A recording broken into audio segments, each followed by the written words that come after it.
Hello, before this video starts, I need to tell you that there is a chance to win one of 2 Palace DVDs signed by Alan Pardew, no less. Stick around to the end of this video to find out how you can get your hands one of 2 of these DVDs. Hello and welcome to PalaceFanTV here at the Victory Club for part 2 of... What? Hello and welcome to PalaceFans... Oh, it's going to be one of those outtakes. Hello and welcome to PalaceFanTV here at the Victory Club in Norwood Junction for part 2 of our monthly review show. I'm Jim Daly and I'm joined by Terence Ford from Red and Blue Army. Hello. Hello. And Jay Crame from the Eagles Beak. Hello. Hello. Good. Now in video 1 we looked back at the first month of the season. Now I'm going to ask you guys for your player performance of the month. So who for you, Terry, has stood out in the first month of the season, with Palace second in the Premier League? Individual performance of the month in terms of match-wise, it's got to be Daly at Chelsea. I don't think anyone really comes close. It's arguably our best defensive, centre-back defensive display of a decade, really. He was outstanding that day. In terms of across the month, who I think has been the best player, it's really, really tough to single out. It could be any one of 5 really, but for me it's a close shout between probably more 2 unsung people in that time, out of James McArthur and Jason Puncheon, and Jason Puncheon just edges it for me because I think at key times in games his ball retention has just been absolutely incredible, and the intelligence that he's shown. He looks like he's been playing centre attacking mid for his entire career, when in reality he's not even been playing there the length of a season. Since Pardew came in, he's put him in there and he's ducked to water. We love the cliches. We do. And he's just been superb, and I just think there was times in the Chelsea game when we had so much pressure put on us. They highlighted it in the match of the day analysis that they did, and they showed the little flicks that him and Wickham were doing between each other. And it's just, he's just so assured with everything he does, and I think it's amazing to see a player now who he's hit 29, he's getting talked about in terms of England recognition, when his whole career has really been disrupted by moves and never really settling anywhere, and now he's finally found a home at Palace, and he just, everything about him just says Palace to me. I just love what he does for the club, and I love how he talks about us, and he clearly just loves being. He's a South London boy and he's back at his hometown club. He's been moved out wide again, and last season he sort of thrived in that number 10 role. Do you prefer him out wide, or do you like him when he's sort of more central? I definitely prefer more central. I think in the Norwich game he was definitely started out wide, but then there's a fluidity between the 3 who are playing in those positions. Whoever's playing on the flanks and the 10 are always moving about. You can't rely on Sacco, we've learned early, from sticking out wide to his position. So, but that's just adds to what he's doing in terms of his all-around game, that he reads the game situations very, very well. He understands he's not playing for himself, he's playing for the team, and I think everything he's done through the first month of the season has been absolutely brilliant. What about you, Jay? Who's your standout performance? It's so tough to decide because we've had such a great start to the season. There's so many players that have had, you know, a real big say in getting us to second place in the table. Mentioning Puncheon, he's had a great few games. Daly for me has had the best game so far for me. Closely followed by, I think that performance really overshadowed Wickham's showing in that game as well. So I think Wickham was very strong in that game. And if Daly hadn't had such a good game against Costa as he did, I think Wickham would probably be pushing for that as well, because he really impressed me in that. But Daly, it's a great story, isn't it? I'd written him off before he got to the Premier League thinking he would need to be replaced. I didn't think he would be able to cope with the speed and pace of the Premier League, and here he is, you know, still doing what he's doing and against the champions, and you know, that was an epic performance for him. As for, you know, so far this season, it's so difficult to choose a player. For me, I think based on the surprise of it is Sacco for me, because he's only had 2 games, and it's not overshadowing any of the other performances, you know, across the team. But I think not many people knew what to expect from Sacco. Free transfer, why did we sign him? Were some comments. What would he bring to the team? I think he's shown everyone what he can bring to the team. I think that first half against Villa were a little bit lopsided, because he is playing more central. But second half, he had a great second half, and ultimately won the game for us in the end. And at Chelsea, again, a great performance, solid player, big player. I think for me, he shone because of the surprise factor that we didn't quite know what to expect from him. Whereas we know what to expect from some of the other players. Cabaye, Puncheon, we know what he can do, and all the other players. Scott Dan as well. There's so many to choose from. It's ridiculous. Best squad we've ever had? For me, I think, it's the strongest squad. When you look at the bench we've got, to make changes during the game, if it's not quite going, as we expect it to, then we do have players on the bench that can affect a game. Or even, on the flip side, hold on to a lead like we did against Villa. Brought Jednak on, who changed the midfield dynamic really, and just did what we expect him to do, and we saw that win through. Now we're second in the table recording this. By next month's video, we might not be second. We might be top, of course. Are these the glory days, Terry? Because I don't think any of us expected to start the season so well and be here. Is this a time to just enjoy Palace doing everything right? Always. And for me, until it's still proven otherwise, I'm going to be stuck with enjoy it while it lasts. It's funny, you were just saying about whether it's our best ever squad. I think probably squad, best ever starting 11. I think Wickham's still got a lot to prove to be getting himself into the echelons of right and bright. I'm a big fan of Connor Wickham, and I can see him doing a great job for us. You've got your direct comparisons with Scott Dan and Eric Young. You've got your comparisons with your Bolasis and Zahas and Salakos and McGoldricks and so on. I think Jeff Thomas, you can put MacArthur and Cabaye in there, You've got the comparisons, but I think the leading line, we're still some way off of that in terms of Ian Wright was one of the very best, Different style of play though, isn't it? Totally. I mean, arguably you can say Dwight Gow's a poor man's Ian Wright in that sense, but he doesn't have Mark Bright to play off anymore. Whenever you put Murray and Gale together, they scored goals. I think the stats would probably show you that every time they played together, there was goals there. But I'm going to enjoy it while it lasts. Can it last the whole season? Who thought we'd be saying that on this video? We were talking about it before. We think the top four have sorted themselves out in terms of the two Manchesters and Arsenal and Chelsea. Then who's the best of the rest? I can't see both of Liverpool and Tottenham being so bad for the entire season, and I think Swansea look very, very good, but 6th, 7th I think is achievable for us. I mean, there's certainly potential in this squad, isn't there, Jay? And there's massive amounts of confidence. So I guess really anything is possible. Yeah, why not? I mean, it's weird to say, isn't it?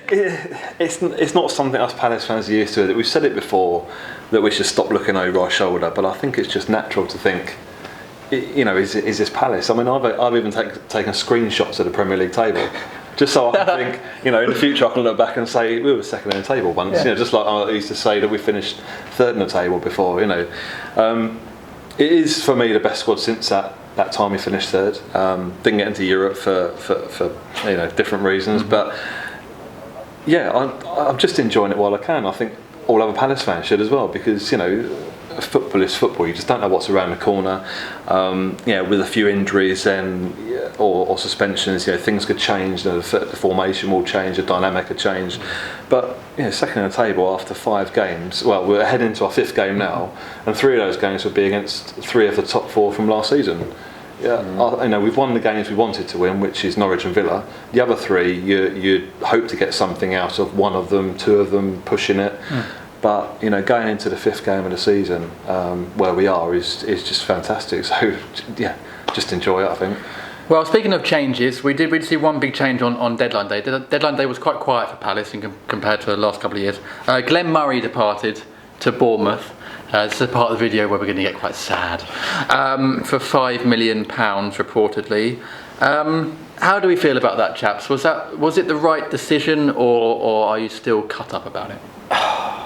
It's a really, really tough one in terms of all of the logic makes sense in terms of his age, pushing 32, getting a decent sum of money for him, getting him off the wage bill that was coming pretty high, having the argument of will he get in the team or not.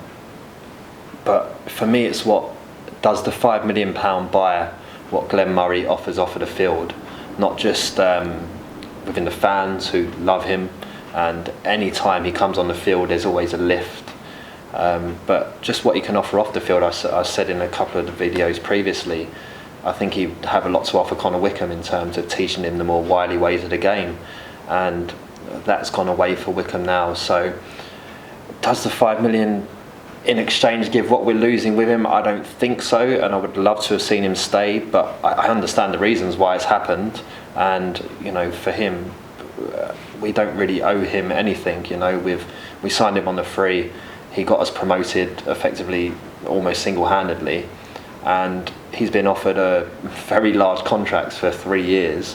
Why should we begrudge him that after what he's given us to us? So it's, you know, my heart really wants him to stay, but my head says it's the right move for everyone concerned. But well, he wanted to go reportedly and asked Steve Parish to leave. Would you have convinced him to stay, Jay? Would he still got a role in the team for you? I have a real feeling that it's about him wanting first team football. At his age, you know, the deal that he's got, you know, that would probably see him to the end of his career, perhaps. You know, especially with a knee injury that he had.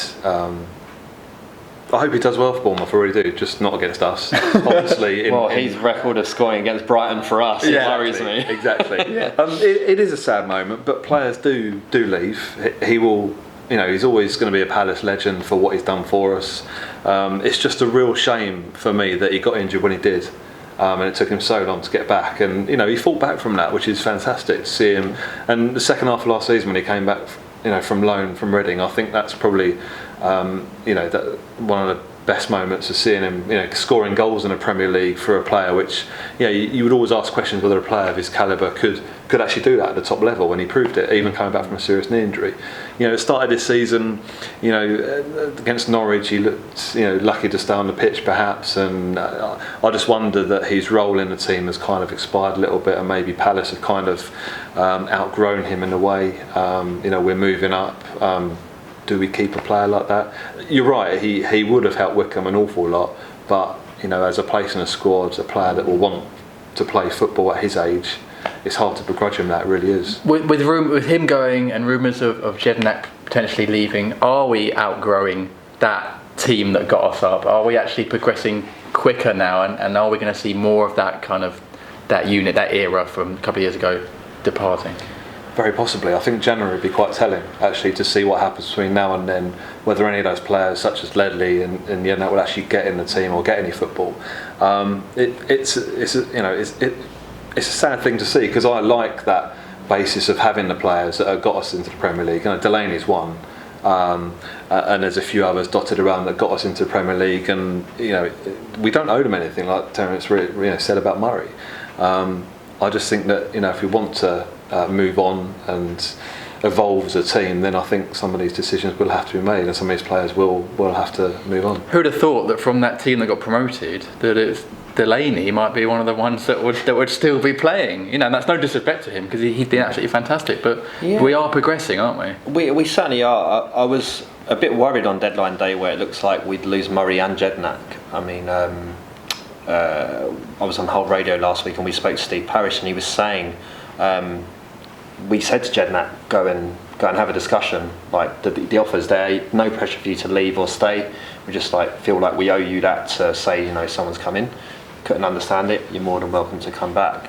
And I was really worried that to lose two such big characters from our promotion season, so in one fell swoop, might have been a bit too much. I think a sort of a gradual release of them would be a much better way, in terms of just ensuring that everyone says that the spirit of that squad was the main reason why we got promoted, and you want to keep that there, so it filters through to everyone who's coming in now to understand how it is to be Crystal Palace in this day and age. So I think it's very important that we kept hold of Jednak on that deadline day. I don't know if you saw, but Murray did a very nice message on Instagram. Signed off with FFS, which if you're a Palace or a Brighton fan, you know exactly what that means. I'm going to sign off this video with a little quiz on Murray to test your knowledge on the great man. So question number 1. Murray played 125 games for Palace. How many goals did he score?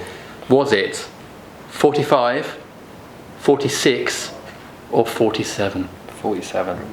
Yeah, I was going to say 47 as well, but I'll go for 46. Oh, you should have gone 47. Well done. Good knowledge. It was 46 and then he scored against Shrewsbury. Very good knowledge. 1 point, Terry. Question number 2. Which American team did Murray play for earlier in his career? Richmond? Going Richmond. Who are you going to go, Terry? Kickers. Who were the kickers? Was it Kickers? Who were the Kickers? You're both wrong. It was Wilmington Hammerheads, of course. Of course it was. And finally... God, how did he come back from that? Finally. No idea where that is, by the way. It was in America. Finally, what did his hand-on-head goal celebration mean? It was taken out of his wife's hairstyle. Is that what you're going to go for? I didn't actually know. I've written, we don't know. So, is that true? It is true. He was, his wife got a haircut and he started doing it to take the mick, and then he started scoring a lot of goals, so he continued doing it. Well, there you go. I thought it was just a reminder to Brighton of that famous game against Palace in 2002. But no, well done. Good. Yeah. I'm going to take that as a correct answer. And that's a bit of an exclusive here on PalaceFanTV. Good. Thank you very much for watching this monthly review show. Subscribe for more of these videos throughout the season. Follow PalaceFanTV on Twitter at PalaceFanTV for all the latest. Drop a like on the video if you've liked it, and drop a comment below with your performance of the month from a Palace player so far. And we'll see you again very soon. Cheers. So, to win one of 2 of these DVDs signed by Alan Pardew, go to the Twitter link in the description below this video, retweet that, and follow PalaceFanTV on Twitter, and you could be in with a chance of winning this signed DVD.